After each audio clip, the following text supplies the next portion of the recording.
from the Chasing Shadows release, that is Red Rain, featuring our good friend Sammy Lee on drums. So, Chris, the drummer, Bobby Blotzer or Sammy Lee? Sammy Lee. Oh, you could tell?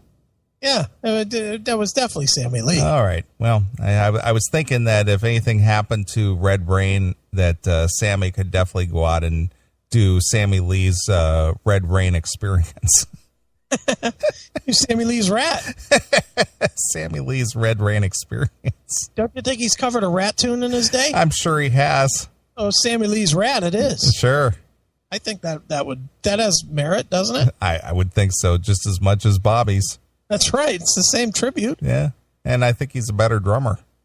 Oh, what's that say? It doesn't say anything. I was going to say, I'm a better drummer, and I haven't played drums in 25 years. Sure. All right. Well, we got a very stellar email from a ardent fan this week, and I thought it was well worth bringing to the table. Okay. It's time for the Classic Metal Show to start begging for email. What the hell is email? Death sent me an email.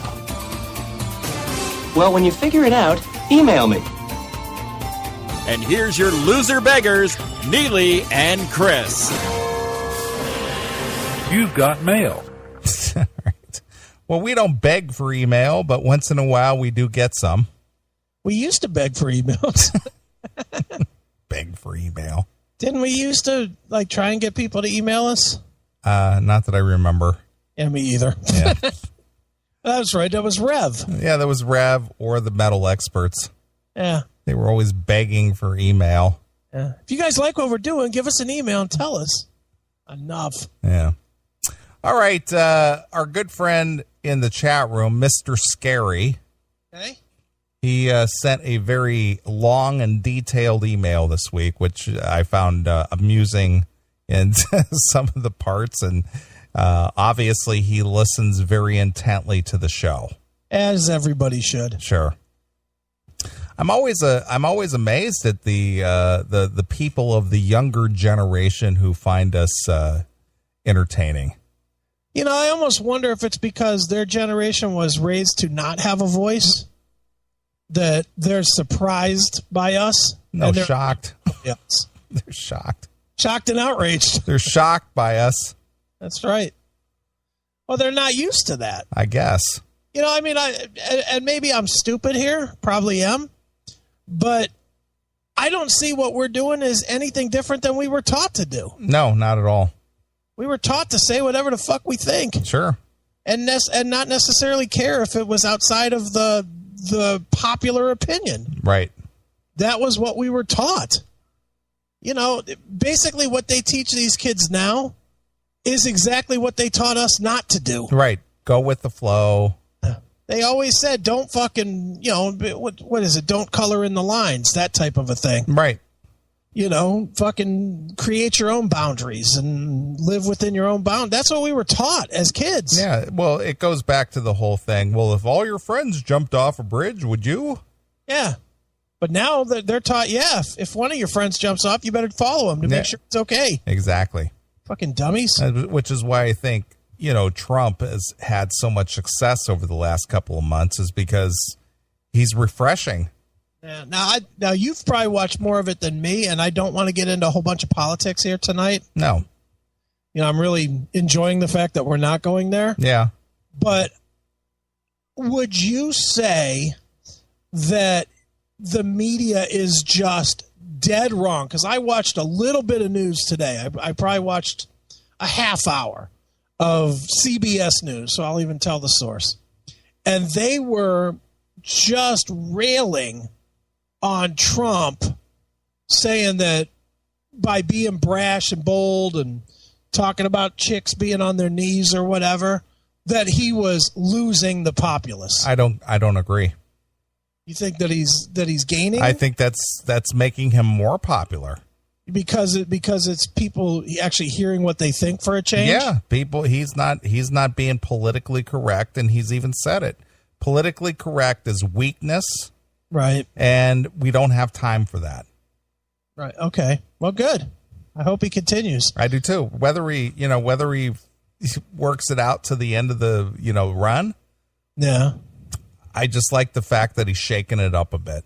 Yeah, I do too. I mean, I don't think he's going to make it to the end. Yeah, regardless if he does or not, I just like the fact that he's out there shaking it up a bit.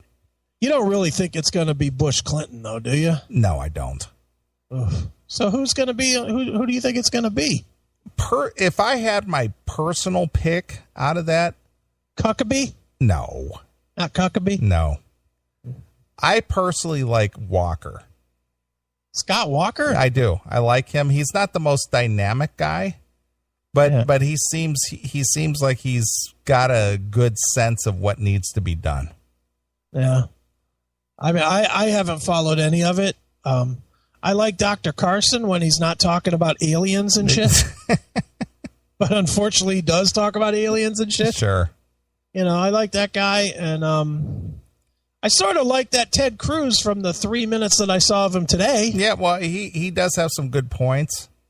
Again, I'm they don't start voting for real for 6 months, right? Sure.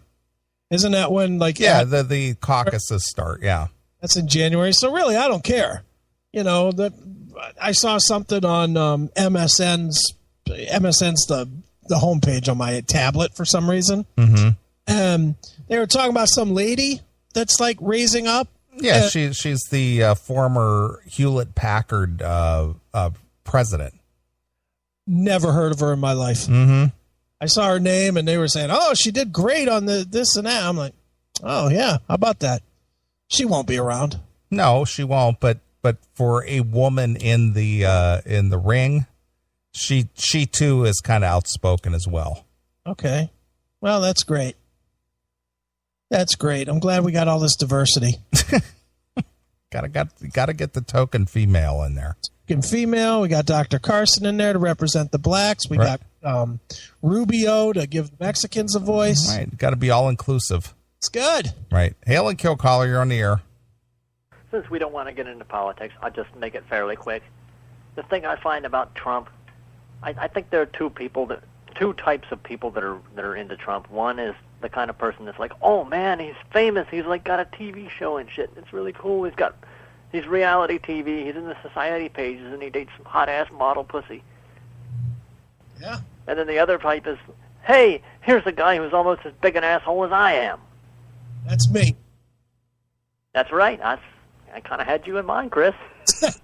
Well, I don't look at him like that at all. I like Trump only because he's got, and I said this last week, and we made a small segment out of it, but he doesn't have to appeal to any fundraiser people, so he doesn't have to say the right things because he doesn't need their money.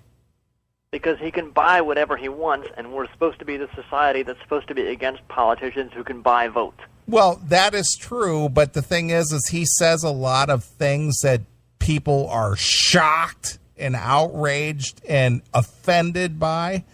But the thing is he can get away with saying that because he's not afraid of losing a donor.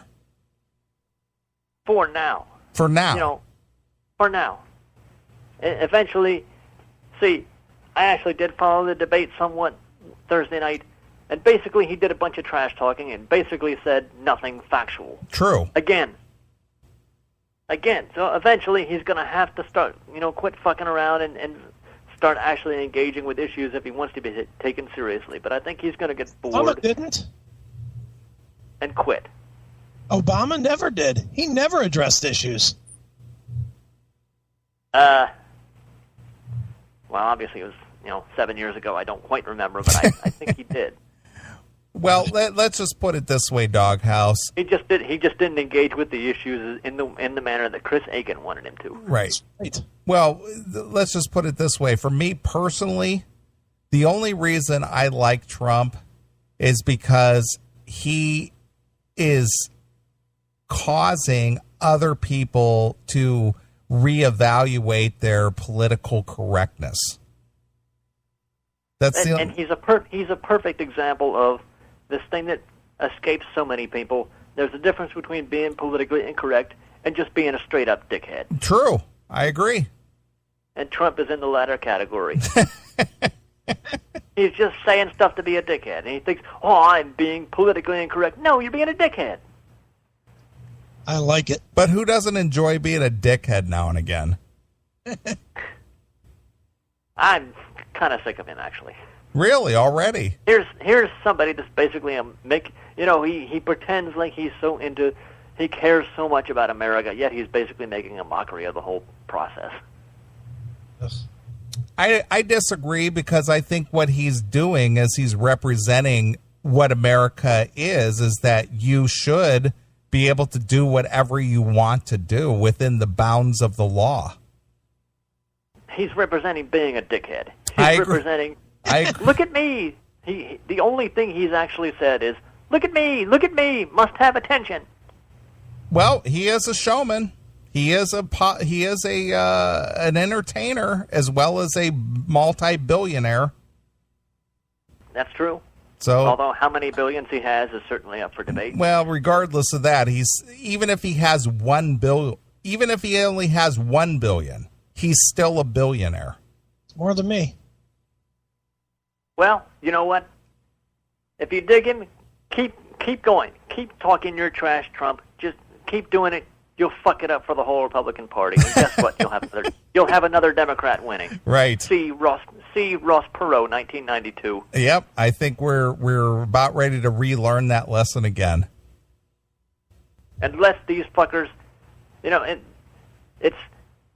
everybody rushes to the right, if you pardon the expression, rush to the right so they can win the primaries. So some total nut job wins the primary. And then it's when he gets out there among the general populace, nobody likes him, and he loses. Right. Yep. See Christine O'Donnell, 2010. I was there. Right. Well, My home state. Well, she believes in witches. Oh, she's not a witch. She used to dabble in witchcraft. But Right. She's like a hardcore evangelical or something. Yeah. She wanted us all to know that she wasn't a witch. I'm not a witch. Yeah, I'm not a witch. And she primaried out a perfectly reasonable. Yes, he was a career politician, but he had actual experience, and he was pragmatic and fairly moderate. Primaried him out, and she got her ass hammered by some guy that nobody ever heard of before. Well, believe me, if I was in that position, I'd be hammering her ass too. She wasn't pretty hot. She was. Who'd you rather have, Christine O'Donnell or Sarah Palin, or a threesome? You mean for a threesome? Well, I think Sarah's pretty hot. I think she's smoking. Just don't talk. Exactly. She's 30 years too old for you, Neely. Yeah, that's right. We know you like the high school girls. All right. Is that it? Yeah, that's pretty much it. All right. Well, hail and kill. Fuck you, pal. All right. Enough with the political talk. Let's get to this letter.